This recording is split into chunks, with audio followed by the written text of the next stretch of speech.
dis, ce que j'étais avant n'est pas le Noël que je suis aujourd'hui, parce qu'à Golgotha, on cherche Dieu et je dis pas que je suis parfait, mais je cherche vraiment le Seigneur. Amen. La prière pour nourrir notre âme. La prière pour nourrir notre âme. Parce que notre âme a besoin de connaître Dieu. Et connaître Dieu passe, je répète encore, passe par une prière intense. Mais cela passe aussi par connaître sa parole. Lire la parole. Le problème que nous avons souvent, c'est que nous sommes ignorants. Et nous sommes ignorants parce que nous ne lisons pas. Lire la parole de Dieu, c'est se nourrir son âme. Parce que sans connaître la parole de Dieu, sans connaître Dieu, comment mener des combats quand tu ne connais pas celui qui t'accompagne? Donc, nourrir son âme, c'est important. Lisons, apprenons à lire. Même quelques minutes par jour, c'est important. Dieu nous préserve de beaucoup de choses à travers sa parole. Donc, à Golgotha, comme je le disais, c'est se rencontrer, s'accueillir, ce qu'on a déjà fait. On s'est accueilli, la sœur Déborah est arrivée, elle a trouvé de nouvelles personnes. Mais c'est s'accueillir au quotidien, chaque jour. Prendre le temps de s'intéresser aux autres. Prendre le téléphone pour savoir quand quelqu'un est malade, si on peut le soutenir. Tout ça, ça fait partie de ce qu'on veut créer à Golgotha ici. On ne le dit pas souvent, mais c'est vrai. Soyons une famille. Donc, c'est donc l'amabilité, la prudence, le respect. L'amabilité, parce qu'il faut être respectueux de l'autre. La prudence, parce qu'on ne sait jamais qui est en face de nous. On a beau dire, chacun de nous, on ne connaît pas de ce qui est dans le cœur de chacun. On a beau rire ici, mais intérieurement, on sait ce que le diable fait. Donc, soyons prudents. Le respect, donc le respect parce que c'est pas parce qu'il y a un enfant, j'ai vu tout à l'heure, on a donné l'exemple de cet enfant Nathan qui priait, c'est pas parce qu'il est petit que tu ne dois pas le respecter. Puisqu'il prie, il loue comme toi. Et peut-être qu'il a même plus de valeur devant Dieu que toi. Donc, respect mutuel, que ce soit petit ou grand, le respect doit être mutuel. Et le respect doit être au quotidien, partout, au travail, en route, dans le train. C'est vraiment important. Le respect, c'est quelque chose qui te permet, voilà, c'est quand tu vois une personne, tu ne sais pas ce qu'il a à l'intérieur, mais ses attitudes permettent d'imaginer ce que la personne est. Et si on est chrétien, la chrétienté ne se lit pas sur notre front, mais c'est les actes que nous posons qui fait que nous sommes chrétiens. Quelqu'un peut nous voir dans la façon d'être, il peut dire, oui, celui-là est chrétien, il a Dieu. Mais il a Dieu pourquoi? Parce qu'il pose des actes qui montrent qu'il est chrétien. Et le respect est un élément essentiel. Je le dis pourquoi? Parce que moi, je donne tous les exemples que moi j'ai vécu. Je ne veux pas donner des histoires que je n'ai pas vues.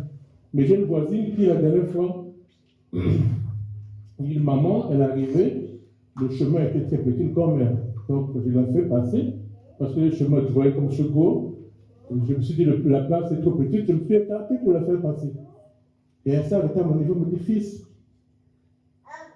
je vous vois souvent passer, là. Je vous trouve très respectueux.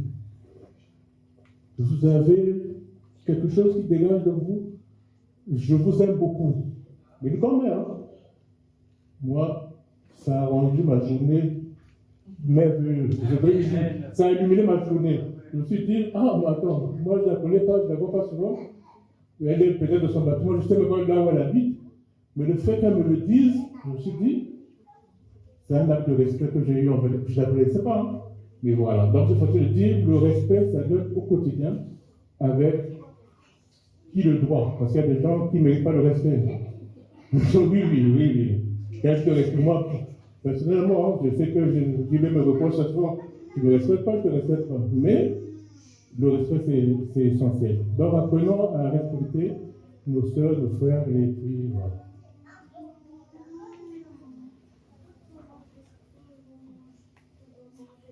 Nos fragilités. Nous apprenons avec nos fragilités à mieux vivre l'évangile en vrai disciple de Christ. La croissance spirituelle commence par le début de la croissance spirituelle commence par reconnaître ses faiblesses. Si tu ne reconnais pas tes faiblesses, là où tu chutes dans ton comportement, tu ne pourras jamais croître. Parce que qu'est-ce qui va naître l'orgueil? Parce que tu te dis, ça je peux faire, ça je ne suis pas, ça, ce qu'on me reproche, ce n'est pas ça, ce que je fais, c'est ce que je dois faire, j'ai la connaissance. Or, croître avec Dieu, c'est se remettre en question, remettre Dieu à sa place en tant que maître. La parole dit que je suis le bon berger parce que je donne ma vie pour mes brebis. Le bon berger parce que Jésus est le conducteur de nos vies. Si aujourd'hui tu es une brebis qui n'écoute pas la voix du Seigneur, tu seras une brebis égarée et le loup va te saisir. Et donc, ne pas reconnaître ses fragilités, c'est ne pas donner la commande de sa vie au Saint-Esprit et à Dieu. Ne pas reconnaître ses fragilités, c'est mener soi-même sa vie à bon port comme on le pense. Et je pense qu'en 2025, il faut se remettre en question en se disant, l'année dernière, qu'est-ce que j'ai mal fait? Autant que nous savons que nous avons des fragilités. Autant que nous sommes, on peut se cacher entre nous, on peut rire ici, on peut rire. Nous savons que chacun de nous, quelque part, on a comme disait mon frère, on a un péché mignon qui fait que, voilà, que le diable ou l'ennemi passe par là pour nous retarder dans notre élévation spirituelle. Donc ces fragilités-là, il faut rechercher. Pourquoi je n'avance pas? Pourquoi j'ai des difficultés? Pourquoi au quotidien j'ai des problèmes? C'est parce qu'il faut trouver les fragilités. Tant que tu ne trouves pas les fragilités, tu ne pourras pas avancer.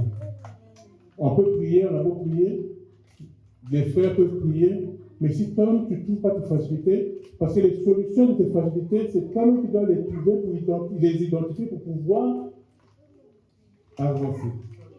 Amen. Donc conscient des combats spirituels que nous avons, dans les fragilités, nous devons donc avoir un processus simple de prière. La repentance, la foi, la sanctification. Ça ne vient pas du néant, c'est le Seigneur Jésus qui est venu pour nous l'enseigner. Tout l'enseignement qu'il nous a amené, c'est ce qu'il nous a voulu nous dire. Si vous voulez avoir la présence de Dieu dans votre vie, repentez-vous. Si vous voulez avoir Dieu dans votre vie, la présence de Dieu et la foi. Sans la foi, tu ne peux pas demander l'Esprit Saint. Et pour que l'Esprit Saint soit dans ta vie, pour qu'il soit présent, il faut se sanctifier. Il faut que l'Esprit Saint vienne trouver un habitacle saint. Parce que si tu es voleur, l'Esprit Saint va venir voir que tu es voleur, il va dire, mais attends, comment je peux habiter un corps d'un voleur? Ce n'est pas possible. Voilà, là où il y a l'obscurité la nuit, et la lumière la nuit, ça ne se mélange pas. Si le Saint-Esprit, la lumière, il ne peut pas venir de la nuit, toi qui poses des actes ignobles de péché, l'Esprit Saint ne peut pas venir s'installer. Se sanctifier, c'est vraiment la base. Sanctifier, c'est vraiment la base pour pouvoir avancer spirituellement. Amen. On n'est pas chrétien en bondissant des versets bibliques, mais seulement en incarnant Christ dans notre quotidien. Faisons briller le Christ en nous. je cherchais une église. Et je suis tombé dans une loge. Dans cette loge-là, à l'entrée de la loge, on priait Jésus. On récitait le psaume 51.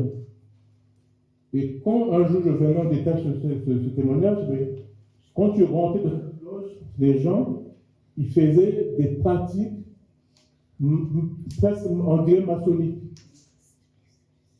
Et ce jour, dans cette loge-là, j'ai vu l'incarnation du diable. Mais je ferai un témoignage un peu plus. Mais la personne qui m'a mené là-bas me faisait comprendre qu'il priait Jésus-Christ. Mais quand je suis rentré dans cette maison, j'ai fait que 3 jours. 3 jours. Le 3e jour, le Seigneur est venu me parler de mon rêve en me disant, mais toi, Lionel, tu cherches quoi? Et c'est comme ça que je suis la loge, parce que le Seigneur me dit, mais toi, tu cherches quoi? Déjà, tu as fait des problèmes. Tu vois, je t'en fais quelque chose de temps terminal, mais j'ai compris, imaginez que j'ai compris ce que le message que le Seigneur me donnait. Ce n'est pas parce que les gens parlent de Christ qu'il est Dieu. Vraiment, je vais insister sur ça. Ce n'est pas parce qu'on parle de Christ qu'il est Dieu. Faites attention sur les chemins que l'on suit. On ne dit pas qu'on a la possession de la parole. Personne n'a la possession de la parole. Mais il faut vraiment être intelligent, en fait, dans les actes que nous posons, dans les personnes que nous suivons. Parce que, au dehors, le loup règne, et il faut vraiment faire attention.